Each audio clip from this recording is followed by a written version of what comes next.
Okay, well, we'll get started. Thank you for coming out tonight. My name is Linda Bridwell. I'm the Executive Director of the Kentucky Public Service Commission.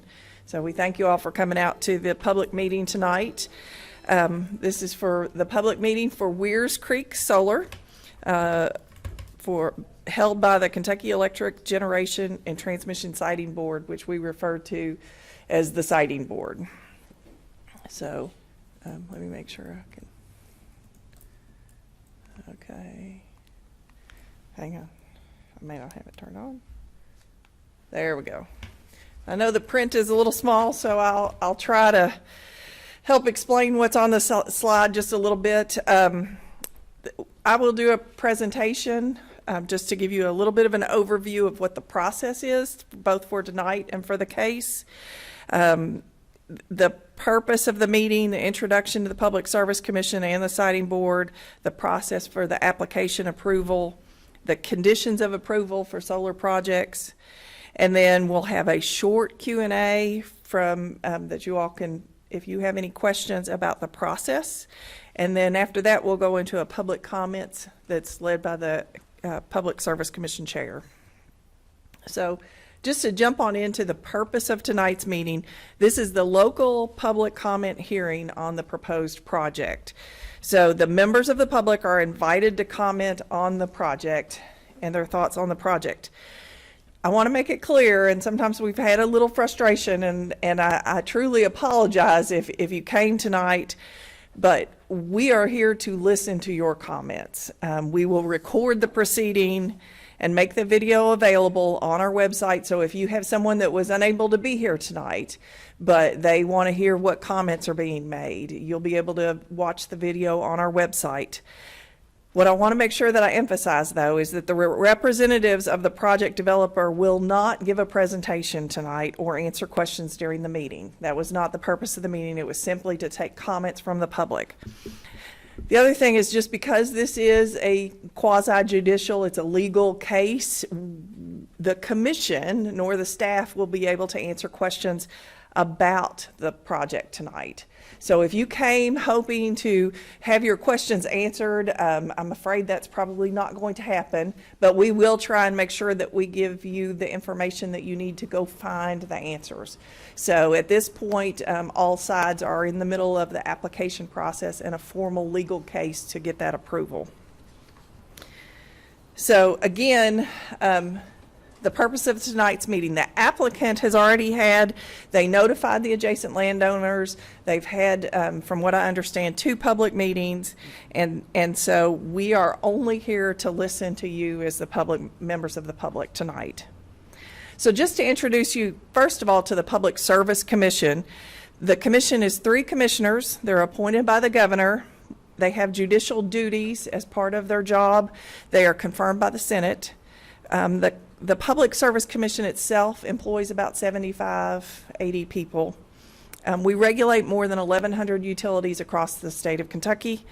We're funded solely by an assessment paid by all the utilities that are based on the utilities' gross revenues. So a few cents on your electric bill, a few cents on your water bill goes to fund the Public Service Commission. We were created in 1934 by the legislature, and that has been our mission and our authority ever since, is to regulate the utilities. The Kentucky Electric Generation and Transmission Siting Board, which is a great big mouthful that is the Siting Board, was created by the General Assembly in 2002, and it is housed in the Public Service Commission.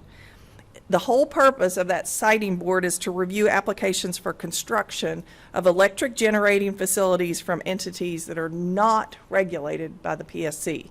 So if Kentucky Utilities or Kentucky Power wants to build something, we have a process under the Public Service Commission.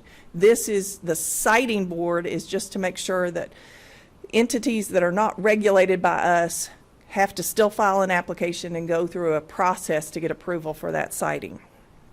The review focuses on noise and visual impacts, economic impacts, and transmission line impacts. The operations fees are funded totally by the applicants. So the developers, the solar developers, are required as part of their application to put a fee, deposit a fee, which any consultants or any legal fees that the commission is required then comes out of that fee. A new siting board is essentially created for every single project, and I'll explain a little bit why that is the case. And that, so unlike the Public Service Commission where those three commissioners hear every single case, in the siting board, the three commissioners are part of it, but there's also a new siting board that adds local folks and that sort of stuff. So I'll explain that a little bit more in a couple slides.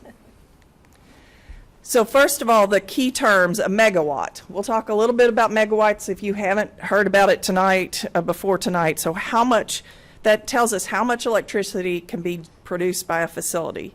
So to get a feel for it, 1 megawatt will power electricity for about 750 homes. So the merchant generator is an electric generation facility that's not owned by a utility. So it may be someone that is simply in the business to generate electricity and then sell it to utilities or sell it on the transmission grid. Decommissioning is a term we use. It's returning the land back to its original condition. And the siting board, as I mentioned, that's what we call the Kentucky State Board on Electric Generation and Transmission Siting. So overview of the siting board. The generating facilities are reviewed by the siting board that sell power into the wholesale market. So a couple decades ago when the electricity was kind of split off between generators and distributors, the wholesale market, utilities can buy off the wholesale market for their local distribution systems. So siting board approval is required for merchant plants. Remember, merchant generating plants are not utilities, but they have a generating capacity of 10 megawatts or more. So again, if you think 1 megawatt does 750 houses, this would be about the equivalent of a minimum of 7,000 houses worth of power for non-regulated transmission lines capable of carrying 69,000 volts or more. So I talked about that there's a new siting board set up for each case. So we have the 3 commissioners of the Public Service Commission and the Secretary of the Energy and Environment Cabinet or their designee, the Secretary of the Cabinet for Economic Development or a designee. So those 5 members are in the statute. That's who they always are. There are 2 ad hoc members on every single siting board, and that's what changes and why we have a different siting board for each one. The 2 local members, one is appointed by the governor to serve for a specific case, and they're just asked to be someone from the county where the facility is to be located. And then we also have a second local member that is ordinarily the judge executive or the chair of the planning and zoning is the second member. So in this case, because we have 2 counties involved, the 2 judges got together, decided, so Judge Whitfield has been courageous enough or nice enough to take his time to serve as part of the siting board. He and Judge Henry agreed that he would serve on the siting board. So that's the 7 members of the siting board. So when an applicant is looking, I'm just going to give you a little bit of the timeline about how long they work on these projects before it gets to the siting board. So they are required to have a local public meeting. That 90 days before the application is even filed with the siting board, the developer is required to have this local public meeting. They have to give at least 2 weeks notice before the local public meeting via newspaper. They have to mail to the adjacent landowners, and they may have additional social media or newsletters covering it. Then 30 days before they file an applicant, they have to file notice with the siting board that we're getting ready to file. Then the public notice of the location and the general description of the project 30 days before the application is provided to the general public in a newspaper or boarding landowners. And after the application is filed, then the ad hoc members are named. After the application is filed, the siting board establishes a procedural schedule, when they're going to have a hearing, when they're going to have public comments, those sort of things. The siting board, by statute from the legislature, only has 120 days to make a decision, It can be extended to 180 days or 6 months if there is an evidentiary hearing, which there is in this case. So just to give you an idea of what is included in that application, there are required statutory requirements of what has to be in the application. They have to provide evidence that the public notice and the report on the public involvement activities occurred. So they have to, when they come in with that application, they say, yes, this is where we have the meeting, the public meeting. This is proof that we put it in the newspaper, that we notified adjacent landowners. They have to certify compliance with any local planning and zoning regulations and noise control ordinances. There are restrictions in the statute for some of this, but if there are local ordinances that cover it, then they have to certify that they're compliant with that. They have to provide, as part of their application, an analysis of the effects of the proposed facility on the electric transmission grid. So how is this going to impact the transmission grid locally? Excuse me, analysis of any economic impacts and disclosure of any past environmental violations by the applicant.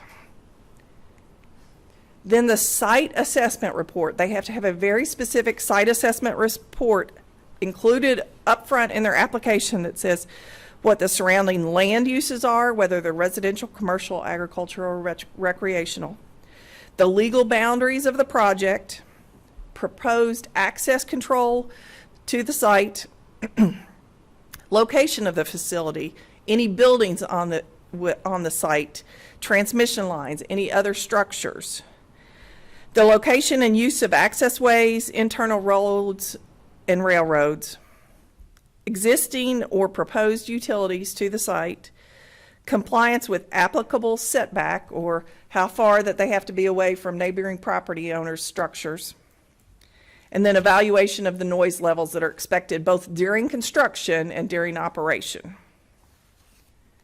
So the criteria for evaluating the application that the siting board, again, this is in the statute, the siting board has to use this criteria as part of their evaluation. The impact on the scenic surroundings, property values, and surrounding roads. The anticipated noise levels during construction and operation of the facility. The economic impact on a region or state. If proposed facility meets the local planning and zoning requirements. Impact of the additional load of the reliability of the jurisdictional utilities. Setback requirements. Are they meeting the setback requirements? The efficacy of the mitigation measures. Are they really going to work what's being proposed, or are they not? Whether the applicant has a good environmental compliance history. Additionally, the siting board can create other conditions on the application. From other cases, this is about the 45th solar development project in the last 4 years that has come in front of the siting board.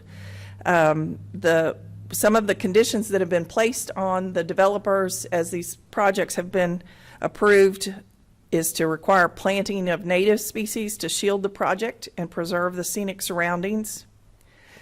Limit construction hours, typically 9 a.m. to 5 p.m. That also includes traffic, bringing in large trucks, those sort of things. Some of the sites have actually looked at if they're close to schools, if there are certain times of day that traffic has to be restricted because of school traffic.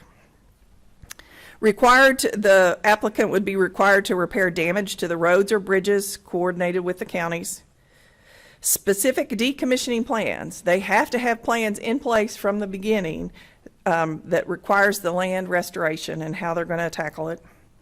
And then a bond held by the county, paid for by the applicant, for the project life to ensure that the decommissioning actually takes place at the end of the project life. Some other conditions from other cases. The applicant is required to establish a complaint process, that if during construction they're violating the requirements of the noise, the requirements of the traffic, they have a way to take those complaints to address them through the public. They are required to notify the PSC prior to construction.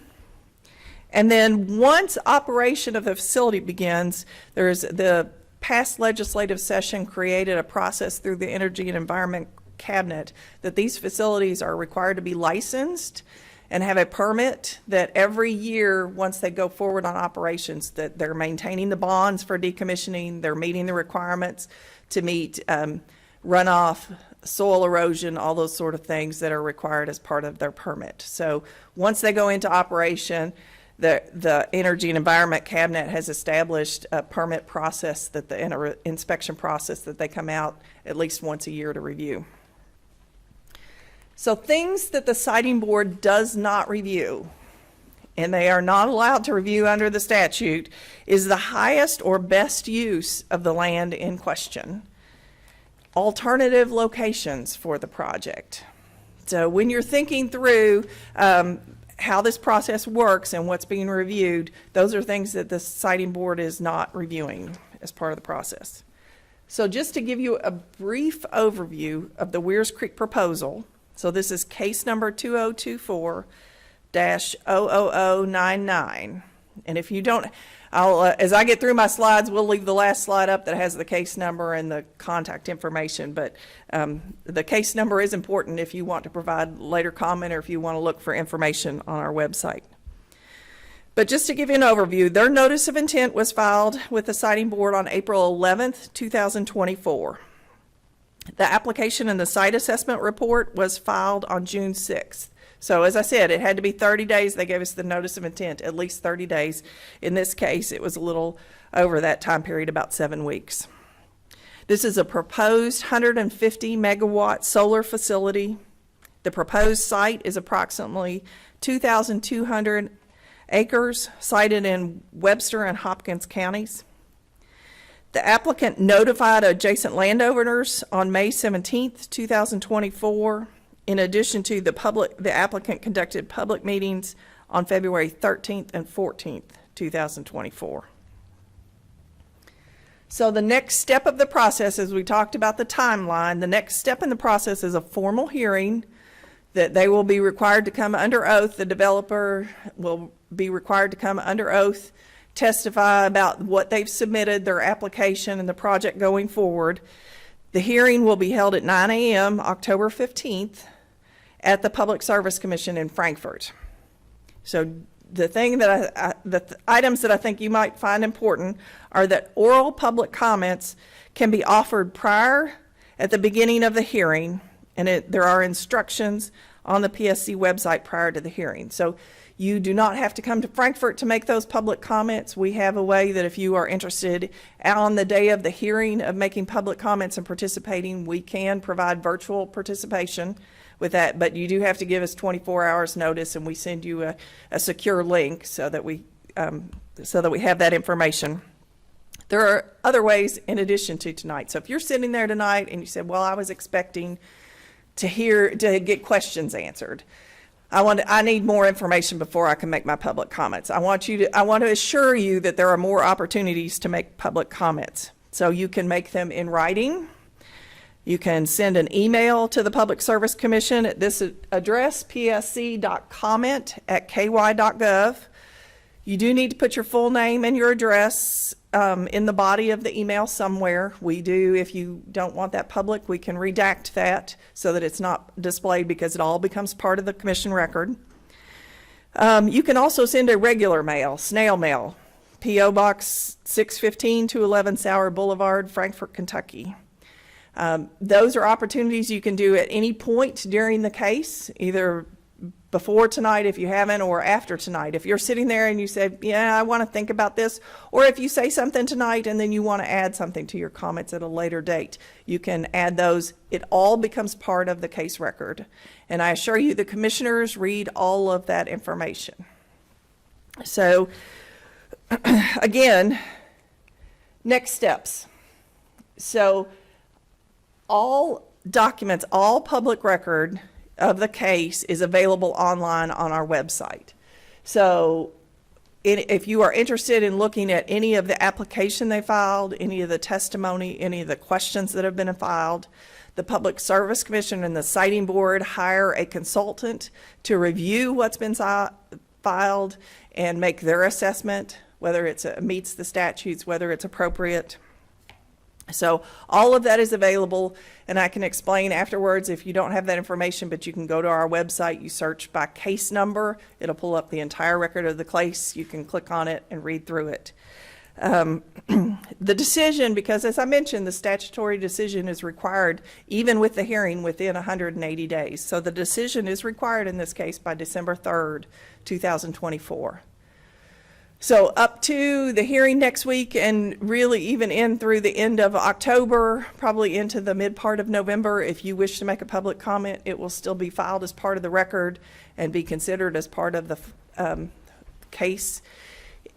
You can still make comments after the case has been decided or as you get closer to the December 3rd date, but I can share with you as the citing board is getting closer and closer, it's a lot less effective to be able to offer a public comment at the last minute. So I guess with that, do you have any questions about the process of the case? And what I want to emphasize too, if you came tonight and you wanted to ask questions of the developer or of the commission, you were expecting to get answers. I don't want you to be discouraged about that we're not going to be able to answer them tonight, because they may be questions that the commissioners would also like an answer to. Maybe it's something they haven't thought of. They won't be able to try and respond tonight, but if there are questions that you have, has this been considered, please make sure you take this opportunity to share them. Because again, this is being recorded, it's part of the record. The commissioners do review, they're interested in what the local public has to say about the project. So with that, do you have any comments or I guess not any comments. First, let me ask, are there any questions about the process or what we're doing tonight? Because I imagine you may want to get into the public comment period. So I just want to make sure if you have any questions, and I can answer any questions if you still have them. So what I'm going to do now is we'll leave this PSC information up if you want to write it down. Again, this is our website. This is the mailbox, the PSC comment at ky.gov. You can send an email to that. Just make sure you reference that case number so we know. We really try and figure out, even if you forget to put the case number in, if you say, this is about the solar project in Hopkins County, we'll try and track it down and make sure it gets into the right place so that it's there. You can also mail something to the Public Service Commission if you would prefer that. So if there are no other questions, I'm going to leave that up on the screen and I will turn it over to the chair tonight. Yes. Yes, you can take a picture of that if that will be helpful. Jim, who do you want to come stand at the podium? Or? Yeah, so what we'll do, if you'll give us just a minute, so I'm on this camera, we'll turn the podium around so that we record you, but also so that you're addressing the commissioners behind us. So I'll turn it over to our chair, Angie Hatton, once they get it, and then she'll introduce the rest of the evening. So, Jim.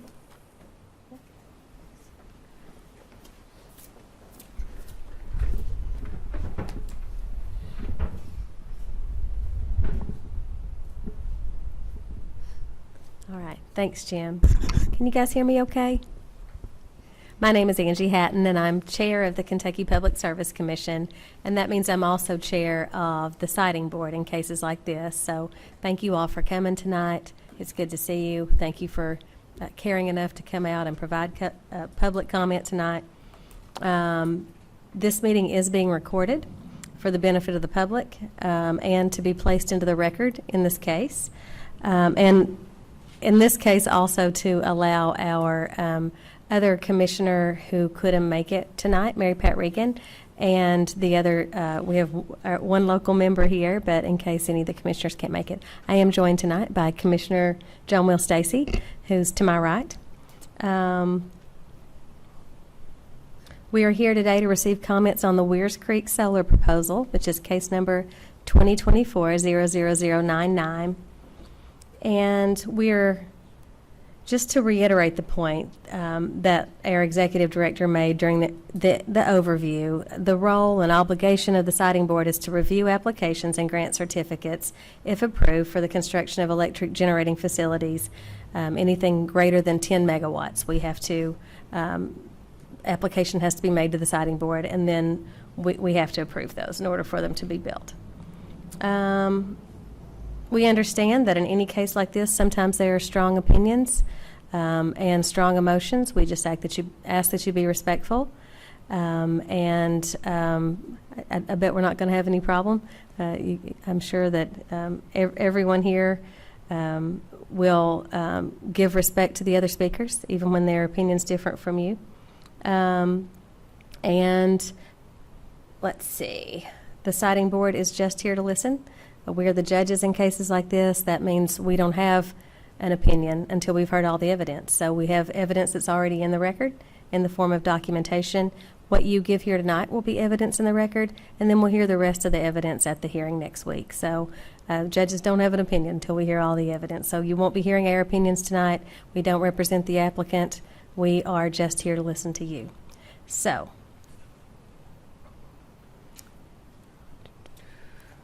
I'm going to initially limit everyone's comments to 10 minutes, and I'll be timing. If you see me looking at my phone, I'm not just texting my kids or anything. I'm timing, and this is just to make sure that everyone gets a chance to speak. We have a list up here. I'm going to begin by calling the names of the people who've indicated on the sign-in sheet that they wish to give testimony. So there's several people who've signed in. There's only 3 that said yes, and there's 1 maybe. I'm going to start with the people who said yes, and then I'm going to go back through and see if any of you changed your mind. And everybody will be given a chance, whether you said yes on this sheet or not, whether you signed this sheet or not. At the end, I'll make sure everybody has a chance to speak. So when your name is called, please come up to the podium. And if you brought written comments, hand them to us. If you didn't, no problem at all. Just give your verbal comments. They'll be recorded. And state your name and address for the record just right before you start speaking. Okay? Any questions? All right. So the first person on the sheet that I'm looking at that indicated they wanted to speak, and please forgive me if I can't read your handwriting or mispronounce, but it looks like Timothy Melton. All right. Come right up to the podium, sir. Just say your full name and your address, and I'll start your 10 minutes. I want to apologize up front. I've had my neck broke, and I don't have volume control, so it'll go to 0, and not that I'm trying to yell at you or nothing. I understand. But it'll go that way. I can hear you just fine, but is the equipment picking up? Sometimes this is as good as it gets, and other times it's not this good. All right. There's a And then I'm microphone. yelling, There's a microphone right there in front of you if you need to use it. Timothy Ray Melton. I live at 2245 State Route 120 East. And, well, the concern that I have, the first time I had any contact with anybody from NextEra was in the fall of 22.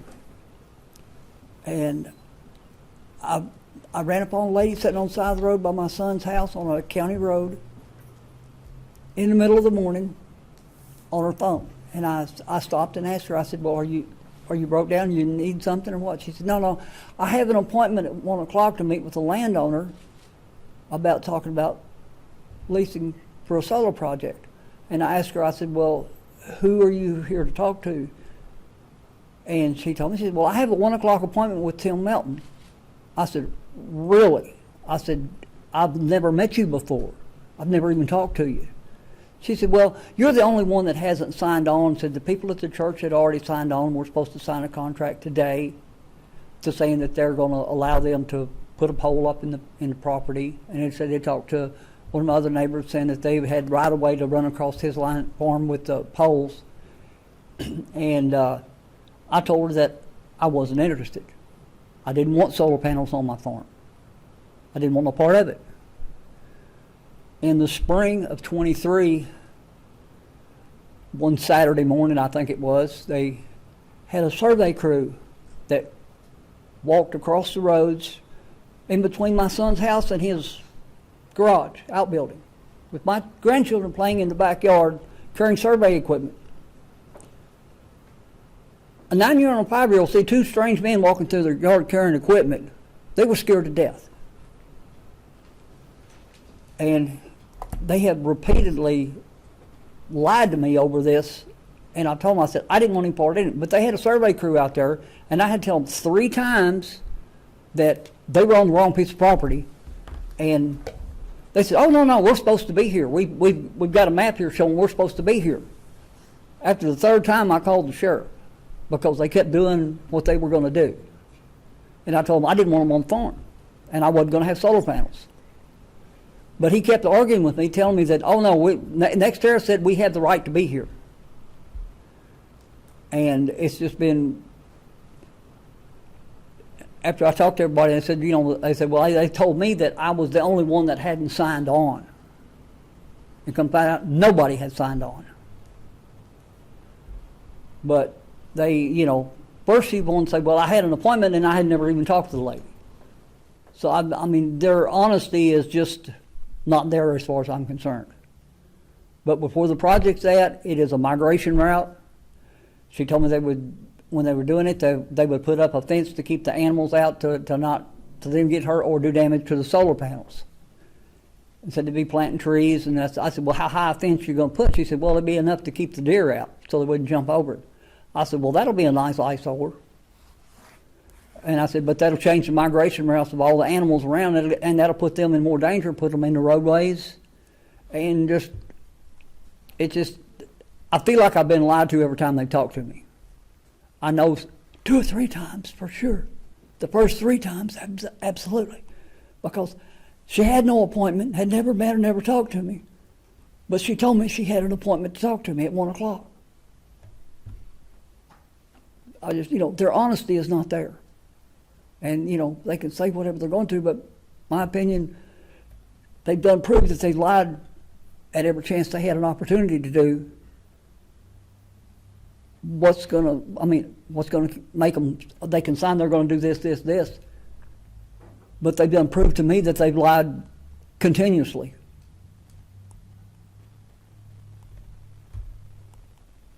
Thank you. You probably said your address at the beginning of the. Yes. Is it here? 245 State Route 120 East, Providence. Here in Hopkins County? Or Webster County. it's in Webster. Okay. All right. Thank you. The next person that I have listed that requested to speak was Reverend Gene Cole. Hi, I'm Reverend Gene Cole. I live at 2106 State Route 120 East, Providence, Kentucky, which is Webster County, right next to Mr. Melton. I also pastor Corinth Baptist Church, which its physical address is 434 Corinth Church Road in Providence, which is right next to the property, some of the property that's being considered for this. Like Mr. Melton, I was approached by a lady from NextEra a couple years ago. I don't remember the exact dates like he does, but it's about the same time frame, talking about it. And there's already one power line existing that's running across the property. And actually, no, it's on the other side of the road still. I'm sorry, that was my mistake.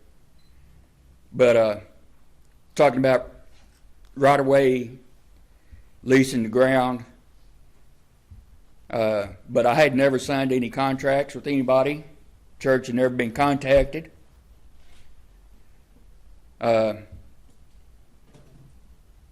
Moving on up into February 13th, 14th, I understand that there was an ad in the paper about that meeting, those meetings, and then also they had mailed out cards. The church never, as far as I remember, never received one. I never received one at my local address, but my cousin had received a notification because the Cole family farm land borders the some of the considered property also. And so she got, but I didn't know anything about it till I saw the story of it in the paper. And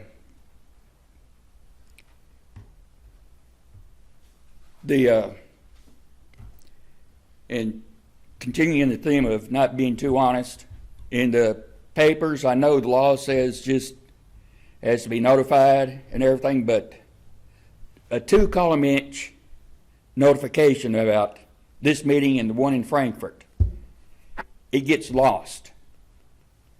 And I was even specifically looking for it, and I still missed it. But then I found it. Especially when it's right next to an ad dealing with county water rates. That took up about 1/4 of the one side of the page. In a little 2-inch notice for this meeting. Small print. It's even smaller than the regular news story print. Haven't had any other contacts with them. I've gotten online to the Weirs Creek Solar, where they're talking about it, trying to generate interest and everything. And I kind of give them a little stir the pot with them when they come out saying different things. I ask them, like they say, it brings in extra money for the farmer. So I say, how does it do that? Can the farmer plant his crop on the same plot of land as the solar panels are? The answer is no, he can't. So the only way it makes extra money for the farmer is if the lease is more than enough to cover what he would have had to spend and make per year on that plot of land. And they say it's friendly for agriculture. The only agriculture you could really have on there is sheep, and that is a balance. If you have too many sheep, they'll eat it all the way down to dirt. And the grass would be just nothing but dirt there. And Webster County is not a livestock county. We are not known for growing livestock. We used to, but when government got more involved and things started going to more business oriented, where major companies are raising the stock, individual farmers got out of it.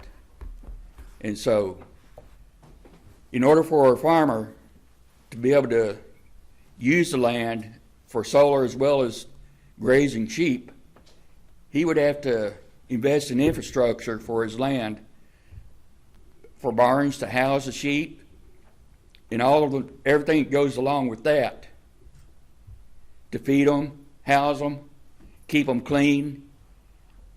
And he'd have to meet the FDA standards and Department of Agriculture standards for what they're requiring for that sheep in order to have it.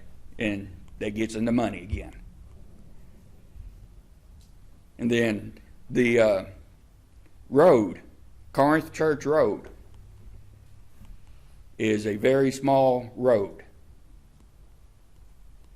From Highway 120 to the county line, which is just a half mile past the church. It's a very small, narrow road. And there's one section, one culvert, where it's been replaced, but they still haven't got it blacktopped yet. But when the farmers started running big, heavy semis and equipment down the road, the road started degrading extremely quickly. It's kind of been stopped, but there's still extremely narrow areas on that road. It's hard for 2 cars to get by. Now, the Donaldson Road, which is from the county line over to Highway 41, is actually, I think it's part of it's a state road. And so it's bigger and can carry more weight on some of it, on its areas. So bringing in the materials and everything, which way, they would need to possibly come more from the Hopkins County side instead of the Weirs County. Plus, 120 is a narrow country road. I don't know if any of y'all have ever driven it, but it's a 2-lane road, country county road. It's not big like 41A is. Back when they were bringing in some steel, doing some of the test stuff, the guy's GPS had his steel, that he had some steel with him. It brought him down 120. And he was talking about how he was kind of nervous coming down that road because of the weights and everything, even though that's the way the GPS that he had routed him. He made it okay, but he said it's still nerve-wracking for him. And so that's about all. Thank you. Thank you. Okay, the next person I have listed is Deborah Kramer. Deborah Kramer from Henderson. Restart this time real quick. Oh. Hello, my name is Deborah Kramer, and I live at 244 Tartan Drive in Henderson, Kentucky. And my purpose in attending this information session is just to say I am in support of this going forward. I'm one of the landowners, and I do feel that it is an economic boost to both Webster and Hopkins County because we have property in both counties. I also feel like in looking at business models, this is a very viable thing that my brother and I feel we can support not only our family, but also the community and provide increased tax payment and et cetera to the counties where our land is. Thank you. Thank you. All right.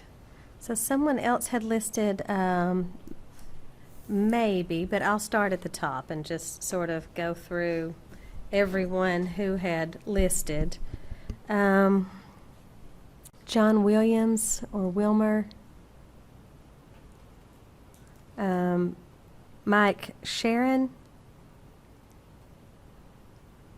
Morgan McKinley.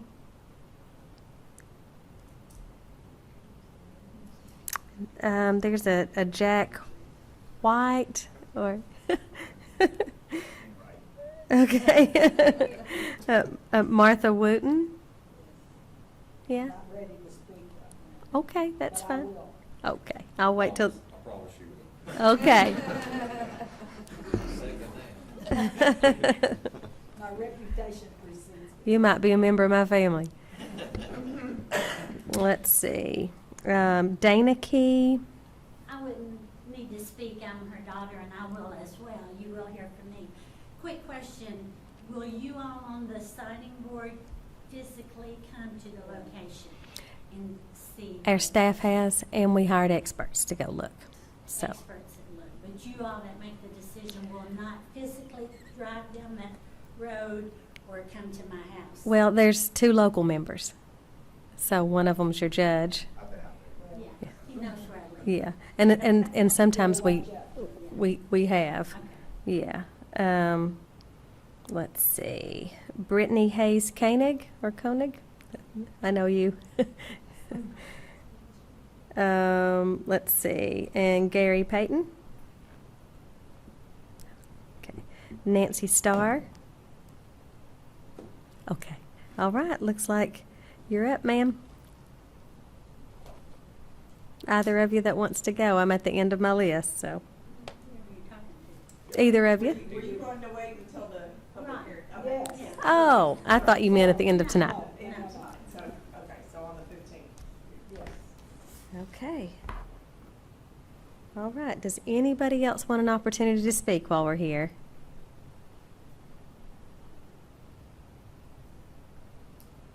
All right. Well, I guess that completes the testimony of everyone that made a request to speak tonight. As Linda told you earlier, there are plenty of other opportunities. We can take written comment. We can take either by mail or by email. You can come on the day of the hearing, and we always offer an opportunity to speak before we start the hearing there in our courtroom in Frankfort. That you can continue to give comment right up until the time we make our decision, which will be a few weeks after the hearing. So I thank all of you for coming tonight, and especially those who've stayed the entire time. We appreciate your willingness to participate, and thanks for welcoming us to your county. Thank you all.